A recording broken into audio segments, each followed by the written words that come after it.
Welcome to the No Narratives Podcast. I'm with my guy Quinn.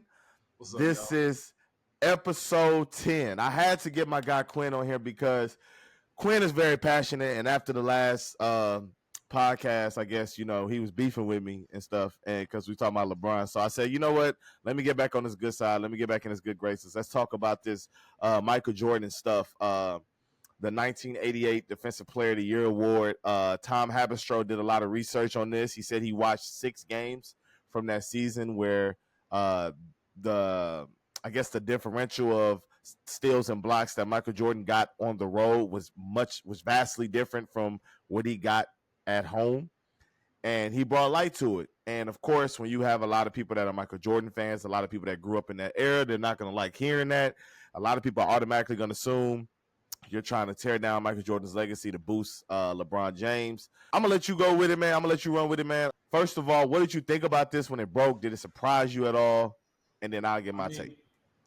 No, because this is why we got the podcast. No narratives. That's what we do. We are loading up a gun and aiming at your nostalgia, aiming at your childhood. We are like going to take your childhood dog out and back and put it down because you won't. So that's kind of what we do on this podcast. And so when I first heard it, I was like, okay, let me see. Because what has happened with basketball dialogue is Jordan fans have placed themselves on a pedestal. And so from that pedestal, they have criticized and tried to diminish basketball from that point after, because it wasn't like their golden era of the 90s, right? And so they've made a lot of accusations about modern players in the 2000s. And so now this is just the pendulum swinging back. This is just, hey, we've got the data, we've got receipts now. We're looking back and seeing what happened because there was some stat padding going on. And I know the Jordan fans, they call everybody a stat patter now. But now that it's their idol, we're going to see what kind of is going into this whole thing. Real quick, there is, to kind of give y'all context of everything, we're going to highlight like where this is coming from, because there's a lot of people out there saying a lot of different things, but we're going to go straight to the source. This was written by Tom Haberstroh. He has worked for ESPN. He's worked for the Grizzlies at one point. He has been all over. So this is not someone who sits on ESPN or any of these shows gassing LeBron or Michael Jordan or whoever's player's legacy. He is actually a reporter. He is a statistician. So he knows his numbers. So first, I want to show y'all the disparity that Michael Jordan benefited from during the home and road splits of that season. So let's go to the screenshot that we have real quick. Okay, yeah. So if you're looking, like, look at the field. Look at everybody else compared to where Michael is. That differential is crazy. No one has come close. Not in NBA history. I do want to state that the /36 is per 36. So this is not the actual averages. This is assuming that every player plays at least 36 minutes. And we definitely know that in that era, along with some of the other names that we see on this list, that these guys played a lot of minutes. So this is per 36 minutes, but go ahead. Yeah. So you're looking like no one else enjoyed the type of home cooking that he got at home. And it's just kind of, from what Tom has been saying, and the guy that he interviewed, this is kind of what stat keepers were doing. They wanted to give stars that treatment. But we do got that video also. So we'll get into that a little bit later. But just like, look at the numbers. They speak for themselves. Like even today you can't really, we do have to give Jordan one bit of saving grace, and that is, back then they obviously didn't have the technology we do now, because now it's all real time. They got cameras everywhere in the arena. They've got AI now, so and they've got more importantly, fans have a closer eye on player stats now than they did back in the 80s, right? So it's probably going to be a lot harder for one person to boost numbers because there's just so many eyeballs on it. But back then, when it was just pen and paper, Jordan probably wasn't the only one benefiting for sure. this. And the NBA back then was still kind of like on tape delay with the finals. Like it was '88 is kind of like the end of the Bird and Magic rivalry. And Magic, obviously his career ended in 1991, I believe, or something like that. Even though he came back for a short stint in the mid '90s. But yeah, it was the Wild Wild West back then. I'm gonna tell you this though, man. I'm just gonna be honest with you. As a fan of the game, I really don't really care about this that much because I think it was necessary for the growth of the game. You wanted to have somebody that had a legacy that was so big that it made the NBA what it is today. Now, it's okay to be honest and say, hey, let's not use these stats when it was the Wild Wild West as the end all be all to say that this guy is better than guys that are playing today or, whatever the case may be. But I'm not gonna lie to you, man. Like when you're trying to grow a product in a dying business and you're trying to boost a player or player's legacy, sometimes you have to do what you have to do. They made the game less physical for Michael Jordan. They put the 3-point line shorter for Michael Jordan. And now we're seeing that every stat keeper was doing this. It wasn't just the Chicago Bulls getting away with this, but now we're seeing that Michael Jordan benefit from that as well. So I'm not really mad at it personally. I'm not. I know that in the war that is the LeBron James versus the Michael Jordans and the legacy clashing that constantly goes on. So the reason that this gets a lot of heat is because I personally don't do a lot of arguing on who the GOAT is. I feel like the GOAT is an opinion. You're never going to beat someone's opinion. Like I said, you're arguing against someone's nostalgia, their childhood, and they're never going to give whoever other player you're saying is a GOAT a fair chance over a player who did that for them, right? So Michael Jordan, we're kind of going through this right now with the whole Caitlin Clark thing. I mean, I think that's I was actually thinking about saying that, but I didn't want to bring that up into this conversation. I understand. They were still trying to make money in the '80s. They still had to market the league. Exactly. So I understand boosting a player to sell it to a bigger audience. I mean, that's exactly what Jordan. But it's okay. It's also okay to tell the truth in 2024. Yeah, it's okay to nobody. Me and you both know people don't care. You can show clips of them lying on Michael Jordan and people are still going to say they don't care. So this is really a moot argument to me. Like, I don't really think that this changes anything for me. I believe LeBron should have a DPOY.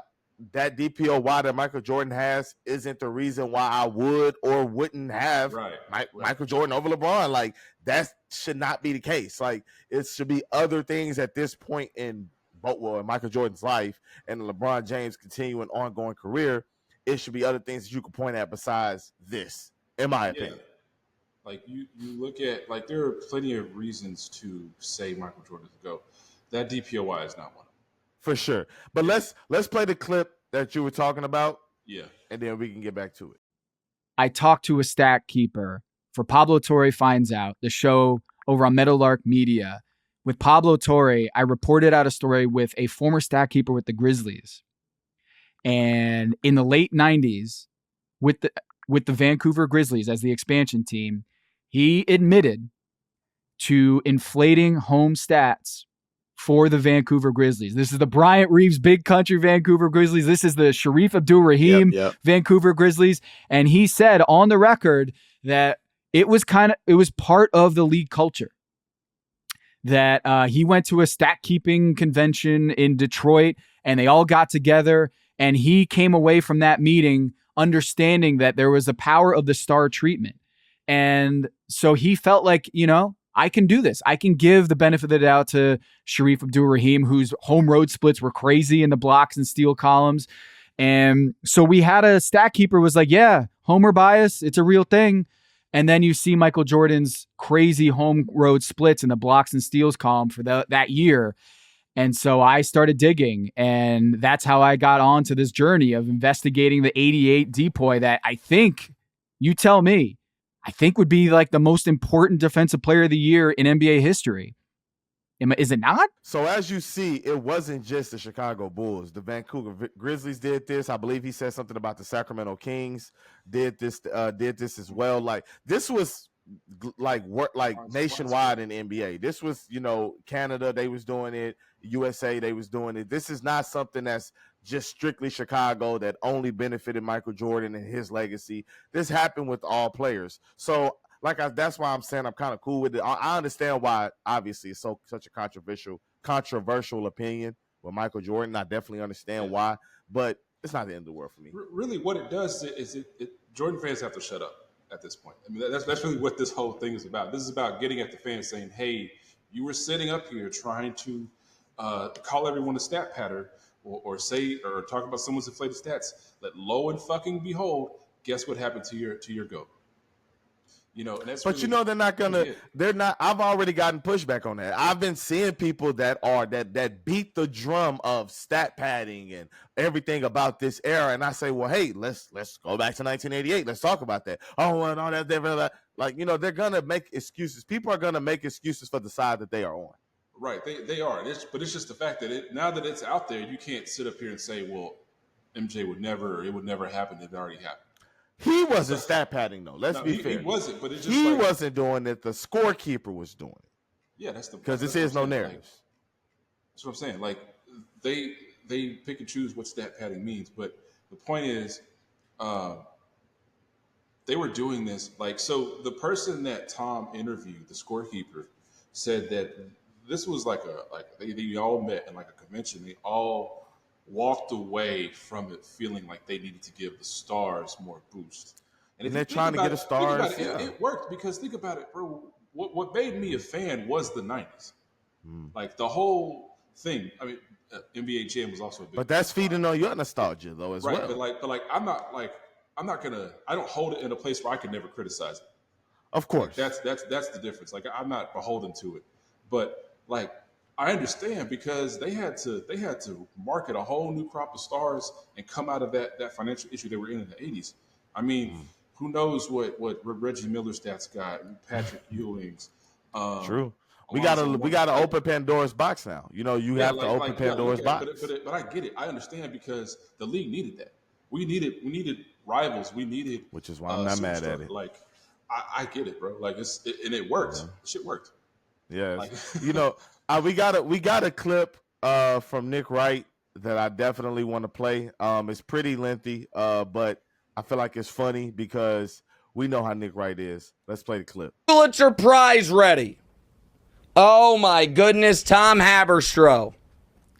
Yahoo Sports, a 6,000 word opus with firsthand video evidence of something we've also always suspected, but Tom has blown the lid off it. Michael Jordan's 1988 Defensive Player of the Year award, fugazi, fraudulent, inflated stats. How about this from Haberstroh on Yahoo Sports? Just dropped. So, Michael Jordan recorded the largest home road splits in Defensive Player of the Year history. So what does that mean? So Michael Jordan, that year that he was chasing the Defensive Player of the Year award on the road, when there was seemingly, a neutral scorekeeper, he averaged 3 steals and blocks a game, or per 36 minutes stocks. But at home, those numbers jumped to 5.5. Tom Haberstroh got full game footage. How about this? Full game footage where he could watch and track every single play of 6 Jordan home games in 1988. The game film in those 6 games, Michael Jordan had 12 steals. The home box score, how many extra steals could they have given him? 2, 3. He had 12. The box score, 28. There was a game where they credited Michael Jordan with more steals than the other team had turnovers. So as we see, Nick Wright is definitely passionate about this topic. You could tell that's kind of behind the scenes that he was kind of probably doing his own research and trying to knock that MJ legacy down a peg. I just feel like Jordan fans can't be mad. I watch First Things First. I heard Chris Broussard on there say, and he's not the only person that said it, but I've watched him say Michael Jordan would have won 8 in a row if he ain't retired. So we obviously view him like Bigfoot, like the Loch Ness Monster, like the Lucky Charm leprechaun that's on a box of cereal. We obviously view this man in a sense where he's untouchable. He's Godzilla. You know what I'm saying? So it's nice to see people that's like, hold on, let's wait a second. Let's see that actually things aren't what our memory or our nostalgia may imprison us to think. You get what I'm saying? So, yeah. Like, the thing is, no one, here's the thing. The truth that everybody's got to accept. There will never be a player that will be born, not in our lifetimes, that will surpass hypothetical Michael Jordan. Michael Jordan and hypothetical Michael Jordan are two different players. Hypothetical Michael Jordan is who Bryson just talked about, and so he is this fictitious version of Michael Jordan that benefits from all hypotheticals you can ever say. You could just insert hypothetical Michael Jordan, and people just go along with it because he didn't lose. So therefore, you could just make up whatever, even though it might not even sound plausible. True. I mean, it is what it is. So I found the whole Nick thing kind of funny because I was just like, all right, bro, like, here we go. Like, does this do something for you with Michael Jordan's legacy? I know you view Michael Jordan highly, but I know you don't have him as the GOAT, and I know that you bring up, you try your best in an argument, as unbiased as you could possibly be, to bring up facts to an argument. You don't do the folklore, you don't do the fantasy writing and the fantasy storytelling of Michael Jordan. You tell it how it is. Does this do anything to change where you have him already ranked? Does this knock him down? Do you not give a damn or anything? Like what is this? Okay. And where do you have him ranked? 2. Okay, so he's 2 right now. He's ranked at worst 2 on your scale. This does nothing to knock him up or down the ball, up the totem pole. He is even though the DPOY is sus, right? Like I said earlier, that's not the reason why I would say he's not the GOAT. Yeah, I mean, bro, we really can't, fam. We honestly, in the 80s, the Celtics drafted Larry Bird while he was still in college. Like, the 80s were a completely different. The 80s were crazy, bro. Ball game. Just yeah, the way like trades this is not. And stuff was working. Like, okay, I'm gonna just make this one quick tangent. No, go ahead. In the 80s, do you know the reason why we have the step-in rule today? Yeah, because the Magic Johnson. Because the Cleveland James Cavaliers. Worthy. The Cleveland Cavaliers. Okay. The Cleveland Cavaliers decided to trade like 5 firsts, and one of those, I think, went to the Lakers, and the Lakers just won a championship, got that pick, and got James Worthy. That's like if the Nuggets turned right around and drafted Wemby. Yeah, that's what it was. I knew it was something. I knew it was like, James Worthy or Lakers related. Yeah, like that's that whole. That's why it happened. That's why it happened. Like the 80s were crazy. Like that would never happen today. No team. No. Well, I don't never. But like that, the likelihood of that happening today is like 0. Like yeah. For sure, because teams don't stay down for one, and yeah, I feel like teams are a little bit smarter. You feel what I'm saying? But yeah, you're right. Like that happens. I mean, even was it Portland or was it Chicago? No, Chicago. It was some team that Portland offered Clyde Drexler for